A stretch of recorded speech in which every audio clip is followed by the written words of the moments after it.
Welcome to the First Reviews podcast. Today, we're joined by Nicole Bazuin and Andrea Werhun here to talk about their latest film, Modern Horror. Modern Horror challenges the way sex work is portrayed in film, offering a story that is intimate, funny, and visually stunning. It just had its premiere at TIFF and will be screening at the Vancouver International Film Festival. Andrea and Nicole, how are you both doing today? So good. Wonderful. So happy to be here. Thanks for having us. Thank you. Thank you. Modern Horror is a hybrid documentary combining interviews, reenactments, theatrical elements, and stylized visuals. How did you arrive at this art form and what advantages did the combination give you to tell the story? That's a great question. I definitely recognize this is an unconventional documentary. I'm sure when people think about documentaries, they're not always thinking about like lots of wigs and costume changes and, sort of stylized sets and built sets, like theatrical style sets. But I think, yeah, this is a story that is about a lot of things, but at the heart of it, it's Andrea's story. And I think it's important that it's told in a way that speaks to her personality and speaks to what was important when showing off, her story and who she is. And, we're longtime friends and collaborators, and this style kind of grew out of our shared sense of humor and, our love of color and kind of, this femme kind of perspective, this femme gaze, if you will. And so I think out of that grew this style that allows for humorous moments, for comedy, for Andrea as a natural comedian to be not only herself, but also play a range of characters that help to tell the story in a creative way. But I think it was really important to us to also combine that with what we're saying is the authenticity of documentary. And obviously, documentary can be a lot of things, but to us, it felt important to still have this sense of, oh, we are seeing real people speaking to the camera themselves, sharing their experiences and their perspectives, and that felt extremely important to us. So I think we're hoping to have the best of both worlds with the format. And Andrea, one thing that stands out to me is how the film is able to navigate humor, performance, and moments of pain and trauma. How were you able to balance all of those different tones without undermining the seriousness in the issues? I think often about something that Sean Baker has said in interviews about his work, which is that if there's no humor, it's not human. And I think in a film that prioritizes the humanization of sex workers, it's actually essential that there be humor. Because when we tell our own stories or when we hang out with each other and we're talking shop, we're making jokes almost the entire time, even if we're talking about something incredibly serious. And I think that something that I take very seriously is the fact that I think our sense of humor is a mode of survival, and that laughing, sometimes you laugh instead of crying, and that gets you through the day and it gets you through the night. And I think joy is really important to sex workers' survival and something that we almost never get to see on screen when other people are telling our stories for us. And so that was essential to be able to, bring to the screen a fulsome representation of sex work. It's got to have that humor, and I think that's why this film is truly set apart from films that tackle sex work but don't actually have sex workers in decision-making roles on those projects. The color palette is something that really interested me when first looking at images of the film. It is a massive contrast to what you think would be the lighting of a sex worker when you look at like strip clubs, dark, gringy lighting, almost no lighting at all. And this is joyous, stylish, artful. And you both, you talked a little bit briefly about the color palette and, being femme and you wanting to take that color palette back. Can you talk about the process in coming up with the specific color palette for the film? Yeah, absolutely. So, I'll mention as well that Andrea and I prior had collaborated on a book together that she wrote and I illustrated through photography. And so aspects of the film and what kind of like motivates going into these reenactments is the idea of the book come to life. And so in that way, I think it's interesting for those reenactments to have this kind of otherworldly storybook sensibility where we have colors that are, larger than life. And to me, they allow for this like expressionistic element where the colors can enhance whatever the emotion is at any given time in the story. And it's so attuned to Andrea. Like this is her perspective, this is trying to bring you through her story and what feels right to enhance that. So hopefully you kind of get a sense of jumping into her world, so to speak. And so I think in that way, like I definitely wanted the colors to feel kind of like a comic book or a storybook in some way. And so that influenced this really technicolor palette. And as well as a frequent collaborator for myself is Nina Jasic, who's our cinematographer. And she and I are both color obsessed artists.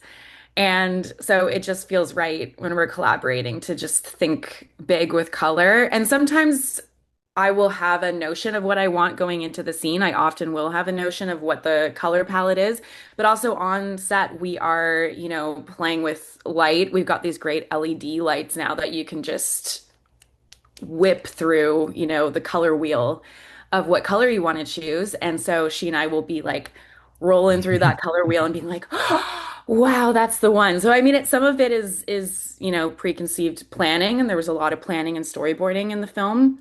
But yeah, some of it is just what feels right in the moment. And that's sort of the magic of making the film as well and seeing it actually come together. You talked about your previous collaborations, and it being a story, one of them being a storybook. There's also some other collaborations in the film when it comes to some of the animations and other artwork involved. Can you talk a little bit about the incorporation of those artworks and how many artists were involved with creating all those animations? Yes, well, thank you for highlighting that. And in that way, this film is definitely kind of like a multimedia vibe. But shockingly, there is one animator involved when it comes to the drawn animation sequences in the film. His name is Dylan Glynn. We actually went to high school together. And I, was a longtime admirer of watching how his career in animation had developed since we were schoolmates. And I just always wanted to find a way to collaborate with him. This is my second time now working with Dylan. And his work is just so extraordinary. He's so poetic. He's such an incredible filmmaker in his own right. He also makes films. So to me, like incorporating his work was a way to kind of have this poetic element of the story, where sometimes we can veer into this other style that maybe expresses things that we couldn't say quite with words or even with dramatizations. It brings in another quality, which is so valuable. So yeah, so it's Dylan Glynn, his work. We also had an incredible VFX team led by Alex Kingsmill, who is also a wonderful visual artist in his own right. So I feel like those kind of touches enhance what you're seeing, as well as Laura Rojas, our graphics and text designer, title designer for the film. She's extraordinary. And she's also a longtime collaborator of Andrea and myself because she actually designed the first edition of our modern horror book. So all these artists, kind of coming together to create those elements has been so wonderful. And like I said, they're all folks that I've collaborated with before. And so I think the advantage of that going into this my first feature film is like we already had a framework of how we work together, and that really helped us to like bring that collaboration into a longer runtime with more elements. And Andrea, in this film, you get to do something a little bit different that not many actors get to do, which is you're both the subject and the performer. You narrate the film you document the film, you talk about your past, but then you also get to add in obviously a whole performance. Can you talk about how you were able to kind of switch those roles and what the fun element with being able to play different characters? Yes, that was absolutely a very fun element, was being able to play different characters, including an embodiment of my own sense of internal shame, who I affectionately call Shame Biscuit. And once people watch the movie, they'll understand why. Um, yeah, no, it's absolutely thrilling to be part of a project where I can be responsible for sort of talking to camera and telling my story, these lived experiences that I have, and then also be able to interview people that I know and I'm close with, are my loved ones, are my friends, my colleagues, including my sex working friends, current and former, my boyfriend, about what it means to love me, my mom, about also what it means to love each other, and also one of my clients. And so, like, being able to bring that sort of documentary style to the screen, really, really awesome.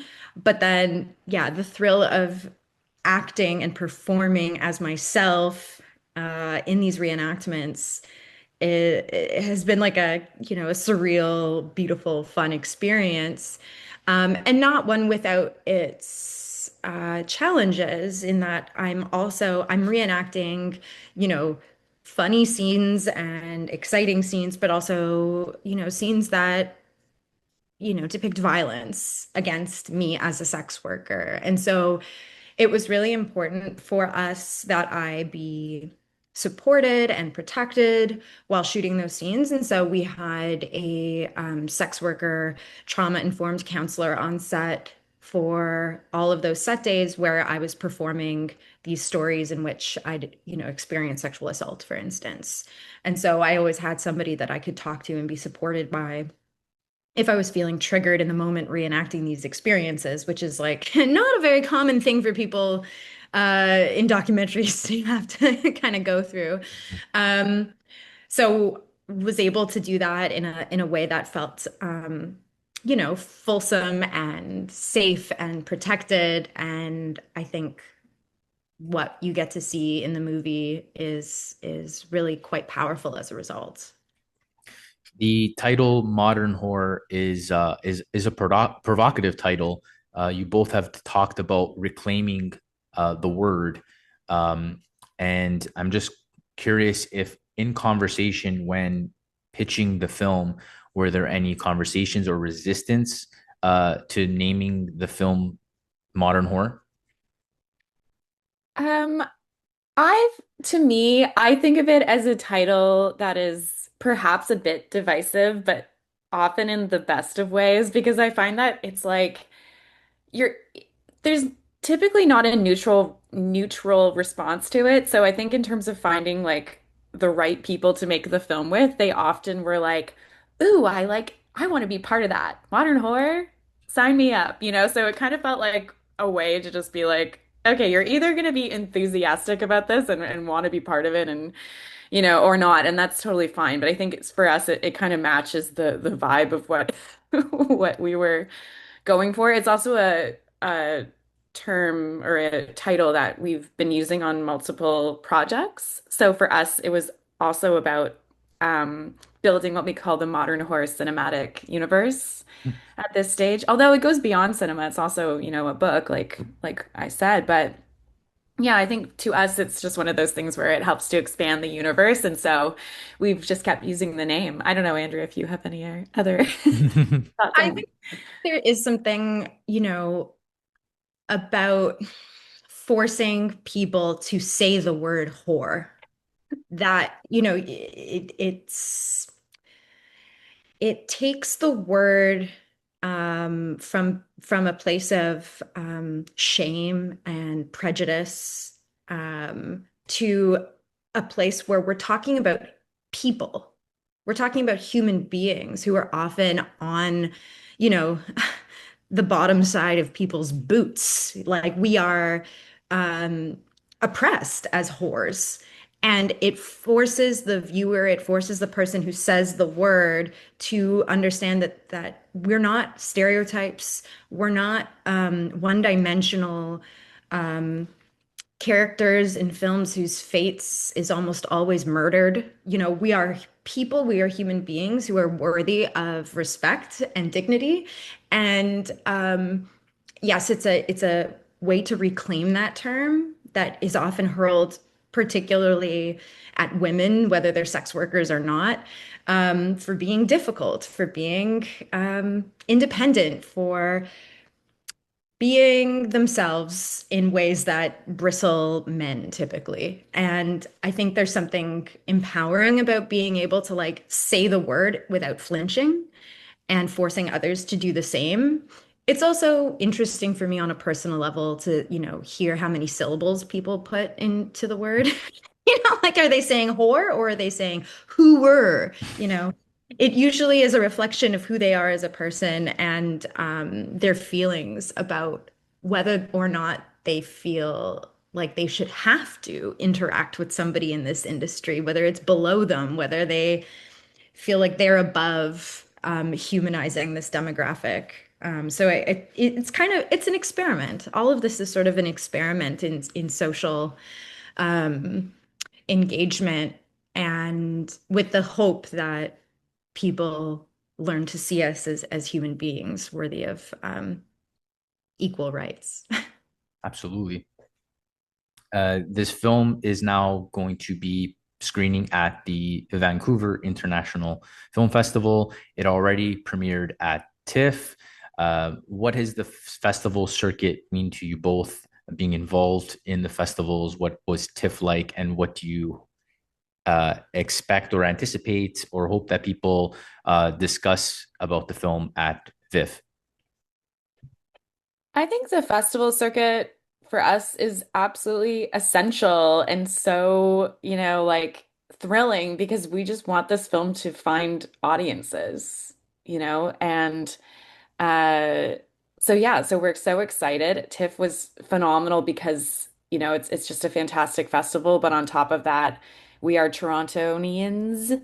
So it was very ideal. It was very convenient for us to just head down to TIFF and be at the screenings of our film and do Q&As and kind of feel this explosive response to the film. It feels like a signal of hopefully many more like fun discussions and yeah, having it reach more audiences. Andrea? Yeah, I think like we got such a beautiful like hometown crowd world premiere at TIFF. And it felt like a reflection of how open-minded people are to the subject matter. And, the questions, I think the questions that we receive at Q&A is about people curious about sex work and wanting to understand like the social conditions of what it means to be a sex worker in Canada at this time. I think it reflects a curiosity and a strong desire to see, the laws change. And so I'm so pumped to see how Vancouver receives this film. Yeah, like, we'll be at that screening, the first screening on October 9th, and we're going to be like, I'm just going to be so ready to receive whatever it is that, Vancouver throws our way. And, the festival circuit is a really interesting opportunity for me on a personal level to get a kind of feel for what the vibe is towards sex workers on a regional level across the country. And we'll see outside of Canada, like how people are feeling about it. What is the reaction to seeing sex workers talk openly about their work and represent themselves? It's not always going to be positive, but so far, so good. And we hope that it continues that way.